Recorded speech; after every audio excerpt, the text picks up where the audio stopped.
Dear students, कैसे हैं आप लोग? आशा है अच्छे होंगे। डियर स्टूडेंट्स, आज के इस लेक्चर में हम एक्सरसाइज 13.2 को ही कंटिन्यू करेंगे। पिछले लेक्चर में हमने देखा 13.2 के रिलेटेड कॉन्सेप्ट्स क्या थे और उससे रिलेटेड कुछ क्वेश्चंस को सॉल्व किया। अगर आप चैनल पे नए हैं तो चैनल को सब्सक्राइब करें, शेयर करें और कमेंट भी करें। तो चलिए क्वेश्चन की तरफ चलते हैं प्यारे बच्चों। अगर आप इस लेक्चर को पहली बार देख रहे हैं तो इससे रिलेटेड जो कॉन्सेप्ट वाला लेक्चर है, यानी इसका पहला लेक्चर, उसको आप जरूर देखें।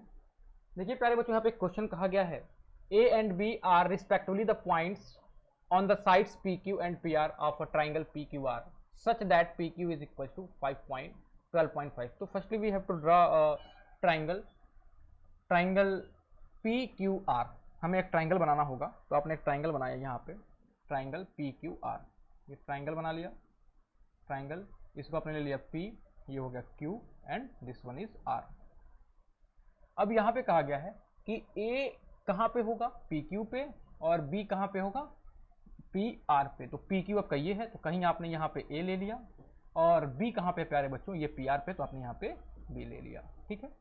अब क्वेश्चन में ये गिवन है सच दैट PQ इज 12.5। तो PQ यहाँ से यहाँ तक की लेंथ है, और ये जो वैल्यू दी गई है प्यारे बच्चों क्वेश्चन में, ये 12.5 सेंटीमीटर गिवन है। 12.5 सेंटीमीटर ये गिवन है। नेक्स्ट दिया हुआ है PA is equal to 5 centimetre, यानी ये जो वैल्यू गिवन है PA, ये कितनी है? 5 सेंटीमीटर। ये आपको क्वेश्चन में गिवन है 5 सेंटीमीटर। BR यानी कि ये वाला लेंथ, और इसकी जो वैल्यू दी गई है ये 6 सेंटीमीटर है प्यारे बच्चों। एंड PB ये वाला जो गिवन है ये 4 सेंटीमीटर गिवन है। 4 सेंटीमीटर ये वाली वैल्यू गिवन है। ठीक है। अब क्वेश्चन में ये पूछा गया है is AB is parallel to QR। क्या ये अगर एक लाइन हम बनावें इस तरीके से AB, तो क्या ये AB जो है ये QR के पैरेलल होगा या नहीं होगा? तो हमने देखा है converse of BPT theorem. Converse of BPT theorem में बताया गया कि अगर आपके पास कोई भी इस तरीके का ट्राइंगल है और यहाँ पे कोई एक दो पॉइंट्स हैं, तो अगर इसकी रेशियो हम इसके साथ फाइंड करें और इसका रेशियो हम इसके साथ फाइंड करें, और अगर ये दोनों रेशियो बराबर होता है तो हम डायरेक्ट कह देते हैं कि ये वाली लाइन इस वाली लाइन के पैरेलल होगी बाई बीपीटी थ्योरम। तो हम यही फाइंड करेंगे, इस लेंथ को फाइंड करेंगे जो कि 5 दिया हुआ है, इसको फाइंड करेंगे और इन दोनों का रेशियो लेंगे। यानी हमें करना क्या है प्यारे बच्चों? हमें रेशियो फाइंड करना है PA अपॉन AQ का। PA अपॉन AQ यानी PA यहाँ से लेके यहाँ तक की लेंथ हो गई, और AQ यहाँ से लेके यहाँ तक का लेंथ हो गया। इसका रेशियो हमें फाइंड करना है। तो PA की वैल्यू कितनी गिवन है प्यारे बच्चों? 5, और AQ की वैल्यू अभी गिवन नहीं है। तो AQ की वैल्यू कैसे फाइंड करेंगे? अगर PQ में से हम PA को माइनस करें तो ये वाली वैल्यू मिलेगी, और ये वैल्यू 12.5 है, इसमें से अगर हम 5 माइनस करेंगे तो ये जो वैल्यू मिलेगी ये 7.5 सेंटीमीटर मिलेगा। यानी ये जो वैल्यू आ गई ये कितनी आ गई? 755। अब इसको हम 10 से मल्टीप्लाई करेंगे डेसिमल को हटाने के लिए, क्योंकि रेशियो कभी भी प्यारे बच्चों पॉइंट्स में नहीं होते हैं। तो यहाँ पे हमने कर लिया 50, और प्यारे बच्चों यहाँ पे हमने कर लिया 75। अब ये 25 से 2 बार में कैंसिल हो गया, और ये 25 से 3 बार में कैंसिल हो गया। यानी इसकी जो रेशियो आ गई प्यारे बच्चों वो 2/3 मिल गई। यानी यहाँ से आपने फाइंड किया PA अपॉन AQ, और ये कितना आ गया? 2/3। अब अभी हमने इन दोनों साइड्स का रेशियो फाइंड किया है। अब इन दोनों साइड्स का रेशियो फाइंड करेंगे, यानी कि PB अपॉन BR। यानी अब हमें फाइंड करना है PB अपॉन BR। तो प्यारे बच्चों PB की वैल्यू कितनी है? 4, और PR की वैल्यू कितनी है? 6। यानी यहाँ पे हम लिख सकते हैं 4/6। इसको भी कैंसिल आउट करेंगे तो भी किसके बराबर आ गया? 2/3 के बराबर। अगर मैं इसे इक्वेशन 1 कह देता हूँ और इसे इक्वेशन 2 कहता हूँ, तो आप सीधे देख पा रहे होंगे फ्रॉम इक्वेशन 1 एंड 2। आप यहाँ से ऐसे लिखेंगे फ्रॉम इक्वेशन 1 एंड 2।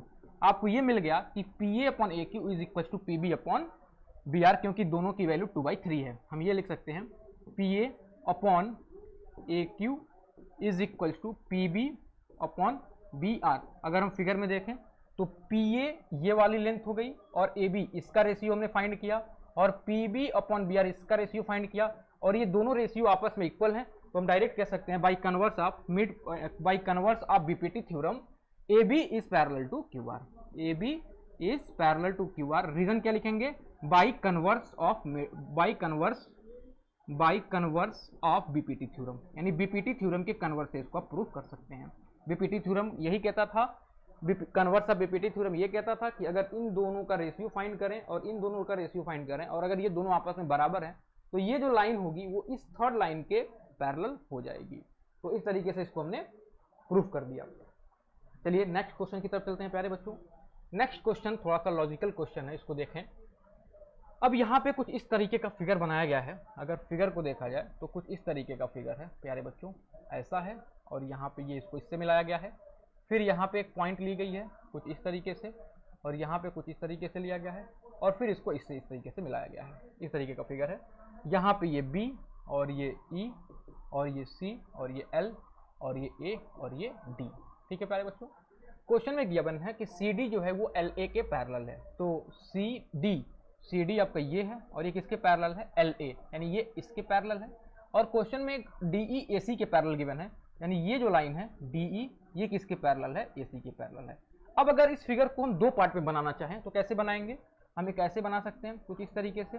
ये हो गया, ये वाले को हमने B कह दिया, और ये A हो गया, और प्यारे बच्चों ये C हो गया, और ये एक लाइन यहाँ पे ये क्या है, DE है, ये क्या है D, और ये E। हमने अभी इतने पार्ट्स को बनाया, ये आपस में क्या है, पैरेलल है। एक फिगर में ऐसे बना लिया, और दूसरे वाले में मैं इस पूरे को बना देता हूँ। दूसरे वाले में मैं पूरे को बनाता हूँ, यानी कुछ इस तरीके से बनेगा ये फिगर कुछ इस तरीके का बनेगा, और ये होगा B और ये A, और प्यारे बच्चों ये L होगा, और यहाँ पे ये DC है तो आपने यहाँ पे DC बना दिया।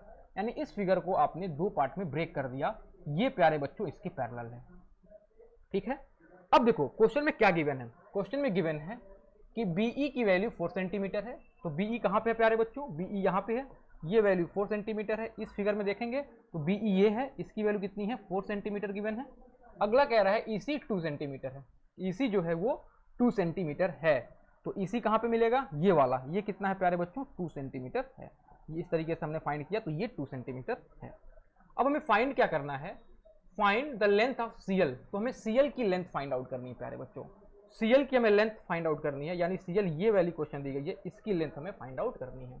ठीक है, तो हम देखते हैं कि इस वैल्यू को कैसे फाइंड करेंगे। देखो यहाँ पे कुछ वैल्यूज मिसिंग लग रही हैं। इस क्वेश्चन को मैं एक बार देख लेता हूँ कि फोर्थ के फर्स्ट में PA, फिफ्थ का first PA is equal to CD CL BE is equal to 4 centimetre. नहीं, क्वेश्चन तो पूरा कंप्लीट है, यानी CL की वैल्यू फाइंड करनी है, BE की वैल्यू 4 सेंटीमीटर गिवन है, और EC की वैल्यू जो है वो 2 सेंटीमीटर गिवन है। EC की वैल्यू 2 सेंटीमीटर गिवन है। ओके, EC की वैल्यू कितनी गिवन है, 2 सेंटीमीटर। तो देखो प्यारे बच्चों, अब अगर ये दोनों आपस में पैरेलल हैं तो हम क्या लिख सकते हैं, in triangle ABC, in triangle ABC में, इन ट्राइंगल ABC आप जानते हैं कि अगर दो लाइंस पैरेलल होती हैं तो BE अपॉन EC जो होगा वो BD अपॉन DA के बराबर होगा by BPT theorem. BPT theorem यही बताया गया था कि अगर कोई ट्राइंगल है और अगर एक लाइन बनाते हैं और ये तीसरे साइड से पैरेलल है तो ये रेशियो जो होगा वो आपस में बराबर होगा। तो मैं यहां से डायरेक्टली लिख सकता हूं BE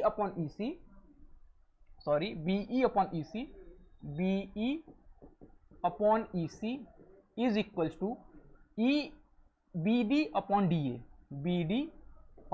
DA। मैं इस तरीके से लिख सकता हूं BD अपॉन DA। अब BE की वैल्यू कितनी है 4 और EC की वैल्यू कितनी है 2, यानी यहां से हमने फाइंड कर लिया BD अपॉन DA और यहां से हमने इसको फाइंड आउट कर लिया। और ये हम ऊपर वाला क्यों लिख पाए हैं, तो ये लिख पाएंगे बाय BPT थ्योरम। ये कैसे लिख पा रहे हैं हम लोग, BPT थ्योरम का यूज किए हुए हैं। BPT थ्योरम में साइड्स का जो डिवाइड करते हैं उसका रेशियो सेम होता है। अब देखो, अब इस ट्राइंगल का तो काम हो गया। अब एक चीज ध्यान दो, अगर BC की हमको लेंथ फाइंड करनी है तो ये 4 सेंटीमीटर है और ये 2 सेंटीमीटर है, तो यहां से लेके यहां तक कितना सेंटीमीटर हो जाएगा प्यारे बच्चों, ये 6 सेंटीमीटर हो जाएगा। यानी इस फिगर में हम इसको कितना कह सकते हैं, इसको हम 6 सेंटीमीटर कह सकते हैं। तो अगर इस ट्राइंगल में BPT थ्योरम लगावें तो BD upon DA is equal to BC upon CL, क्योंकि ये वाली लाइन इसके पैरेलल है और जैसे ही ये वाली लाइन इसके पैरेलल होगी यानी यहाँ पे मैं BPT थ्योरम का यूज कर सकता हूँ। तो मैं इसको भी लिखता हूँ in triangle ABL, in triangle ABL, in triangle ABL इसका रेशियो फाइंड करना है BD upon DA is equal to BC upon CL। किसके बराबर होगा प्यारे बच्चों, BC अपॉन CL के बराबर ये होगा। यहाँ पे BD अपॉन DA की वैल्यू 4/2 अपने फाइंड कर रखा है, तो यहाँ पे अपने 4/2 फाइंड कर लिया। और यहाँ पे BC की वैल्यू प्यारे बच्चों 6 है, यहाँ से मैं CL फाइंड कर सकता हूँ। क्रॉस मल्टीप्लाई करेंगे तो 4 into CL is equal to 2 6 जा 12। 4 से प्यारे बच्चों ये 3 बार में कैंसिल हो गया, यानी यहाँ से जो CL की वैल्यू आ गई कितनी आ गई, 3 सेंटीमीटर आ गई। और ये हमें CL फाइंड आउट करना था। तो इस क्वेश्चन को हमने सॉल्व कैसे किया, पहले इस फिगर को दो पार्ट में ब्रेक कर दिया, ब्रेक करने के बाद इस ट्राइंगल में भी और इस ट्राइंगल में भी हमने बीपीटी थ्योरम का यूज किया और बीपीटी थ्योरम का यूज करते हुए सीएल को हमने फाइंड आउट कर लिया। ठीक है, तो चलिए आई होप ये क्वेश्चन आपको समझ में आया होगा। नेक्स्ट क्वेश्चन की तरफ चलते हैं। नेक्स्ट क्वेश्चन में ये कहा गया है in the figure given below d is equal to E, यानी ये d इस e के बराबर है और ab is equal ad upon db, यानी इसका रेशियो जो गिवन है ad upon db is equal to ae upon ec है। तो हम आपको ये प्रूफ करना है कि जो ट्राइंगल abc होगा ये आइसोसेलिस ट्राइंगल होगा।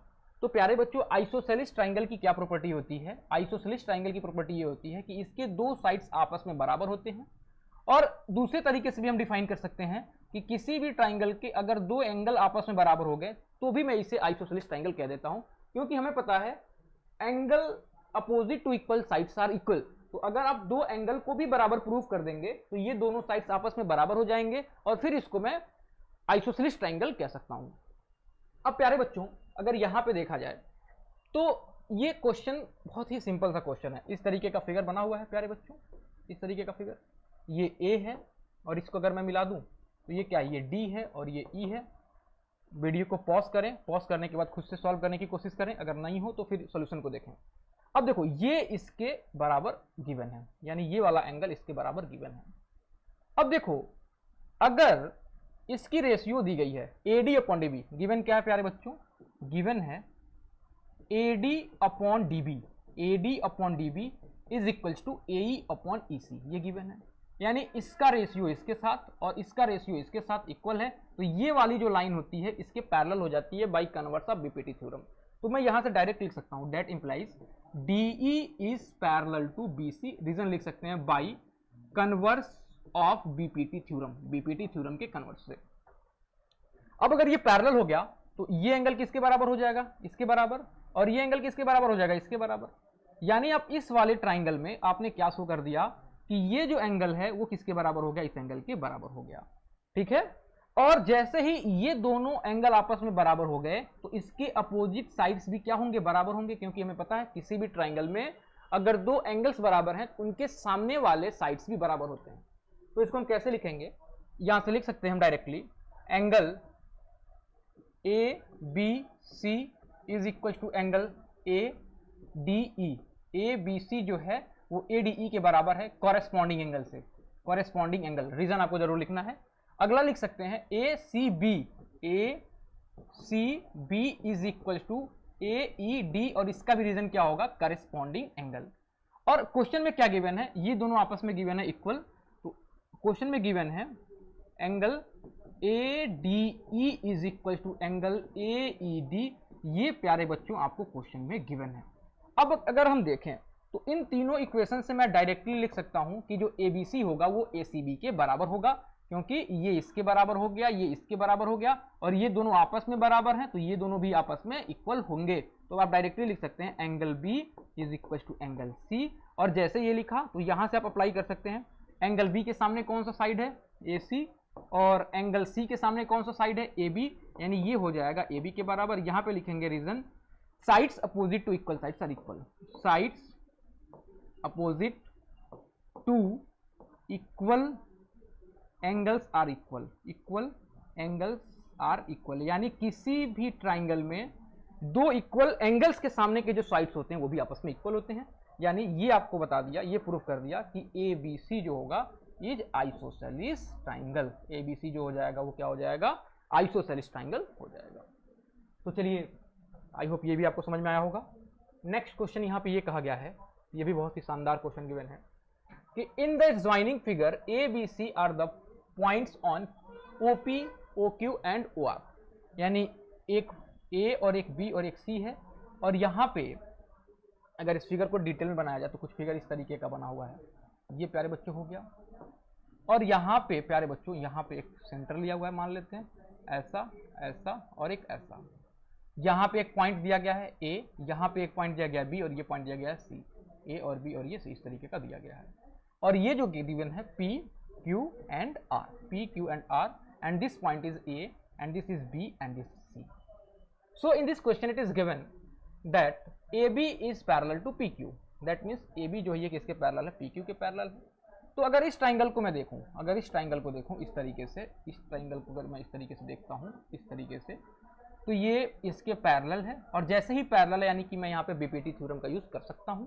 तो ये क्या है प्यारे बच्चों, ये P है, ये P है, और इस पॉइंट को अगर O लिखा गया है तो P, इसको अपने कर दिया O और ये कर दिया Q, और प्यारे बच्चों ये A है और ये क्या है, B है, ये गिवन है। दूसरा क्या कहा गया है कि AC is parallel to PR, यानी AC जो है प्यारे बच्चों ये पैरेलल टू किसके, PR। तो अगर इस फिगर को मैं बनाता हूँ तो इस फिगर को अगर आप बनाते हैं तो ये फिगर कुछ इस तरीके से बनेगा, ये बन गया और ये बन गया, ये P, ये R प्यारे बच्चों, ये O और ये A और ये क्या हो जाएगा, C हो जाएगा। अब ये इसके पैरेलल गिवन है क्वेश्चन में, ये इसके पैरेलल क्वेश्चन में गिवन है। प्रूफ क्या करना है, so that BC is parallel to QR। तो हमें ये शो करना है कि ये वाली जो साइड होगी वो इसके पैरेलल होगी। अब किसी भी दो साइड्स को पैरेलल अगर प्रूफ करना है तो हम किसका हेल्प लेंगे, by converse of by converse of BPT theorem.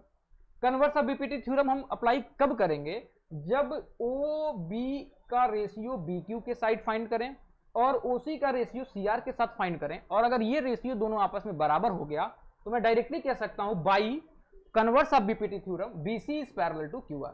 तो प्यारे बच्चों अपना एम यहाँ पे ये है, अपना एम यहाँ पे ये है कि हम ये दिखा दें कि OB upon BQ is equals to OC upon CR। अगर जैसे ही हम दिखाएंगे तो मैं डायरेक्ट लिख सकता हूं प्यारे बच्चों BC is parallel to QR, और ये मैं क्यों लिख सकता हूं, by converse of BPT theorem. By converse of BPT theorem से मैं इसको यूज करके फाइंड आउट कर सकता हूं।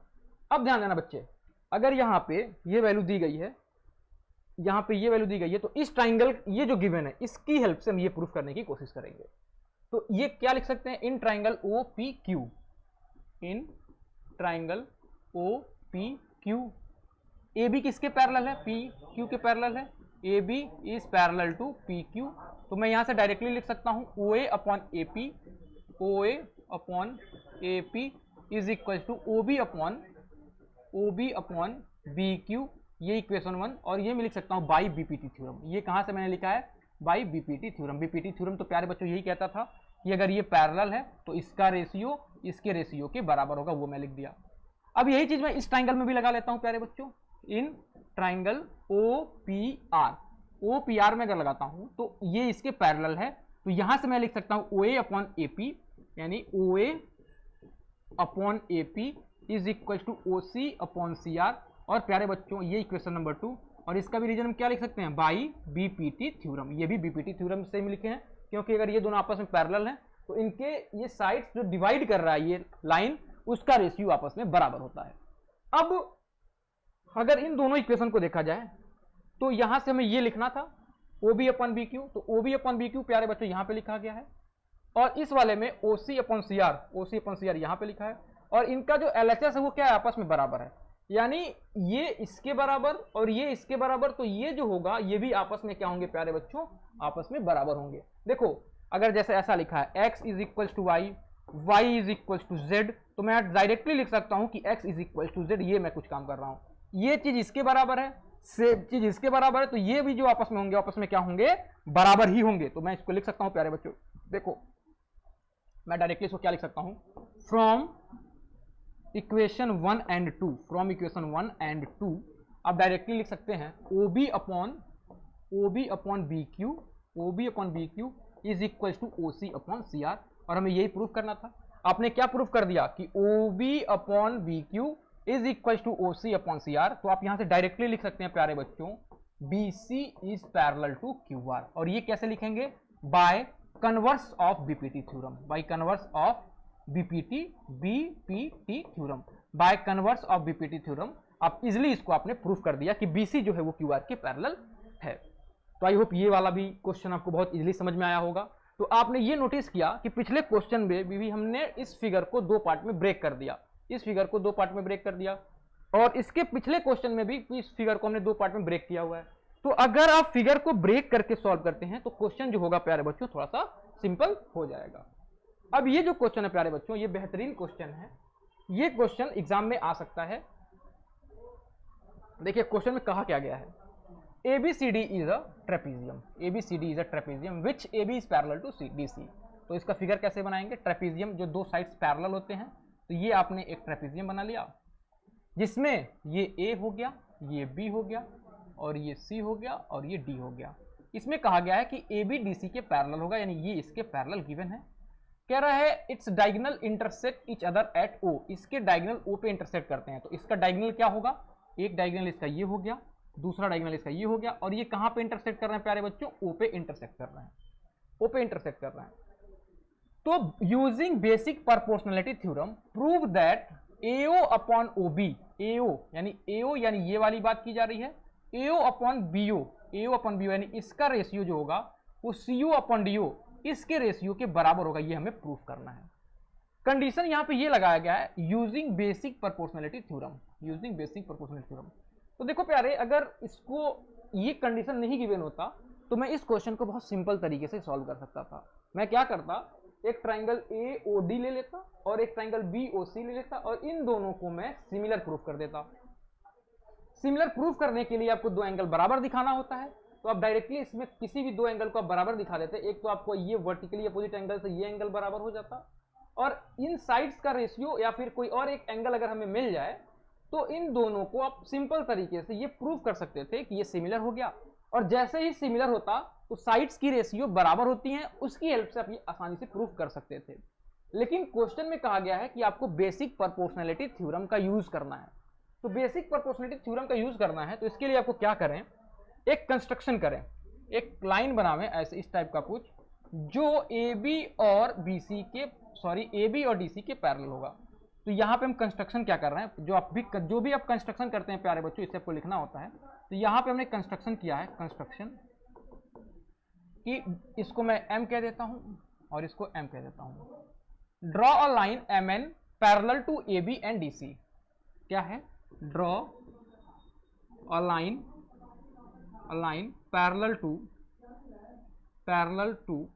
AB एंड, अगर AB के पैरेलल तो डायरेक्टली वो DC के पैरेलल होगा, तो इसको लिखें या ना लिखें बात बराबर ही है। तो आपने एक ऐसी लाइन बनाया MN जो AB और DC के क्या है प्यारे बच्चों, पैरेलल है। अब अगर ये पैरेलल है तो यहां पे मैं दो ट्राइंगल को बना रहा हूं। देखो, एक हमने इस ट्राइंगल को बनाया, इस ट्राइंगल को, ये कौन सा है, A B और D, इसको मैंने बना लिया A और ये B और ये D, ABD, और ये पॉइंट कुछ O है और ये जो लाइन है प्यारे बच्चों ये OM हो गया। और ये किसके पैरेलल हो जाएगा, इसके पैरेलल होगा। एक ट्राइंगल तो ये मिल गया हमें, और दूसरा कौन सा ट्राइंगल मैं बना रहा हूं, इस वाले ट्राइंगल को, इस वाले को, ये फिर ऐसा और ये ऐसा, ये ACD, A और ये C और ये प्यारे बच्चों D है, ACD, और ACD में ये A और ये C और ये D है, और ये जो है पैरेलल यानी ये पॉइंट कहीं O लिखा हुआ है और ये M और ये M है, ठीक है, और ये इसके क्या है प्यारे बच्चों, पैरेलल है। मैंने दो फिगर को, एक हमने किसको बनाया, ABD, और ये M और ये O यहां बना लिया। दूसरा क्या बनाया, ACD, और ये वाला पॉइंट O यहां पे लिख दिया और ये M यहां पे लिख दिया। अब देखो प्यारे बच्चों, अगर ये MOAB के पैरेलल है यानी मैं यहां पे BPT थ्योरम यूज कर सकता हूं, और यहां पे अगर MODC के पैरेलल है तो यहां पे भी मैं BPT थ्योरम यूज कर सकता हूं। ऐसा इस तरीके का हमने कंस्ट्रक्शन किया क्यों, अब इस पे बात आती है। देखो, हमें इनका रेशियो इसके साथ चाहिए था, इनका रेशियो इसके साथ चाहिए था, तो हमें एक ऐसा ट्राइंगल लेना होगा जिसमें ये दोनों का रेशियो कंसीडर हो जाए, तो इसमें भी हो गया। दूसरी बात, हमें इनकी रेशियो लेनी थी, इनकी रेशियो, तो ऐसा ट्राइंगल लिया जिसमें इनके रेशियो आपस में मिल जाए। अब देखो क्या लिखोगे, इन ट्राइंगल ABD, अब सिंपल सा लिखना है बस, इन ट्राइंगल ABD, आपने जो ट्राइंगल लिया उसको लिख दिया। अब देखो ABMO के पैरेलल है, यानी आप ऐसा लिख सकते हैं AB is parallel to MO। अगर ये पैरेलल है तो आप डायरेक्ट लिख सकते हैं DM upon MA, DM upon MA is equals to DO upon OB, और ये मैं कैसे लिख रहा हूं, by BPT theorem, by BPT theorem, by BPT, basic proportionality theorem. यही काम अब यहां पे भी कर लेते हैं। इन ट्राइंगल ACD, ये इसके पैरेलल है तो यहां पे भी BPT थ्योरम यूज कर सकते हैं। तो हमने लिखा in triangle ACD, in triangle ACD MO is parallel to DC तो मैं यहां से लिख सकता हूं AM upon MD, AM upon MD is equals to AO upon OC। ये भी इसका भी रीजन क्या होगा, by BPT, basic proportionality theorem. अब प्यारे बच्चों हमें ये प्रूव करना था कि AO upon BO is equal to CO upon DO।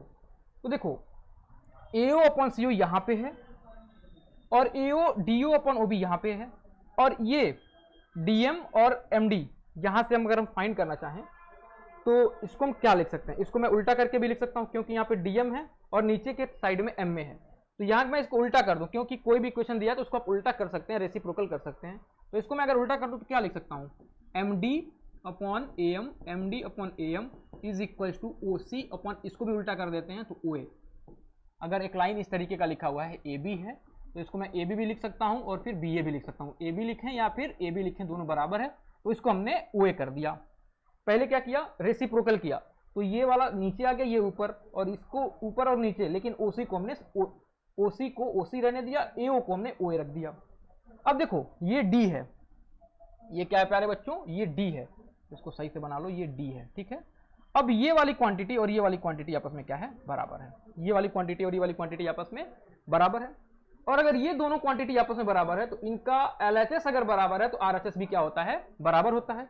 तो आप डायरेक्टली लिख सकते हैं from equation 1 and 2, from equation 1 and 2, from equation 1 and 2, from equation 1 and 2 direct लिख सकते हैं। इसको DU है तो इसको OD लिख सकते हैं प्यारे बच्चों, OD upon OB is equal to OC upon OA। और प्यारे बच्चों हमें यही प्रूफ करना था। AO अपॉन OB, सॉरी रुक जाओ, इसमें AO ऊपर है फिर BO नीचे है, तो देखो इसको क्रॉस मल्टीप्लाई करो, इसको इस साइड भेज दो, इसको इस साइड भेज दो, तो ये क्या हो जाएगा, OA इधर चला जाएगा और OD इधर चला जाएगा। यहीं से भी लिख सकते हो, इसको यहाँ पे ट्रांसफर करो, इसको यहाँ ट्रांसफर करो, अल्टरनेंडो, इस पोजीशन को हम चेंज कर सकते हैं प्यारे बच्चों। तो ये हो जाएगा OA और नीचे क्या हो जाएगा OB, और यहाँ पे क्या हो जाएगा, यहाँ पे जो था वही लिखेंगे OD, और यहाँ पे OC रहेगा, और यहाँ पे चेंज करके हमने क्या लिख दिया OB इस तरीके से, ठीक है। तो OA अपॉन BO यानी AO लिखे हैं, OA लिखे बाद बराबर हो गया, और OC अपॉन OB, सॉरी यहाँ पे OD है ना, तो यहाँ पे हमने इंटरचेंज कर दिया है, तो इंटरचेंज करने के बाद यहाँ पे क्या आ जाएगा, OD आ जाएगा, O और D आ जाएगा। और ये आपको प्रूफ करना था, इन पोजीशन को हमने क्या किया है, इंटरचेंज कर दिया है। OA को हम इधर लेते आए हैं और OD को नीचे लेते आए, तो OA इधर चला गया और OD नीचे चला गया, ये प्रूफ कर सकते हैं। कुछ बच्चे कंफ्यूज हो रहे होंगे, क्या मैं इसको इंटरचेंज कर सकता हूँ, बिल्कुल कर सकता हूँ।